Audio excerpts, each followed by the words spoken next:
Hello everyone, అందరికీ నమస్తే. నేను సుపర్ణ ఫ్లేవర్స్కి స్వాగతం.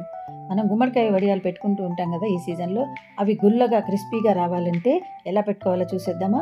ముందుగా మినపప్పుని ఒక రోజంతా నానబెట్టేసి శుభ్రంగా కడిగి ఉంచుకోవాలి. గుమ్మడికాయ బాగా ముదిరి ఉండాలి, బాగా బూడిద పట్టిందై ఉండాలి. దీన్ని మగవాళ్ళ చేత పగలగొట్టించేసి చిన్న చిన్న ముక్కలుగా కట్ చేసి పెట్టుకోండి. జాలీ గిన్నెకి నెట్ క్లాత్ వేసేసుకొని మనం కట్ చేసుకున్న ముక్కల్ని కచ్చా పచ్చాగా ఇలా మిక్సీ పట్టుకోవాలి.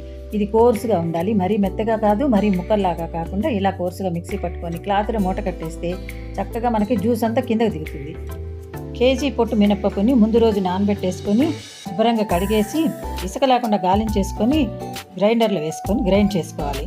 దీనికి ఒక కేజీ మినపప్పుకి కేజీన్నర బరువు ఉండే గుమ్మడికాయని తీసుకోవాలండి. అది బాగా ముదిరిందై ఉండాలి. 100 గ్రాముల పచ్చిమిరపకాయలు, 100 గ్రాముల కల్లుప్పు పడుతుంది. మినపప్పుని గ్రైండ్ చేయడానికి మామూలు వాటర్ వేయకుండా గుమ్మడికాయ నీళ్ళని పోసుకుంటూ మధ్య మధ్యలో కొంచెం కొంచెం కల్లుప్పు వేసుకుంటూ మెత్తగా ఇలా గ్రైండ్ చేసుకోవాలి.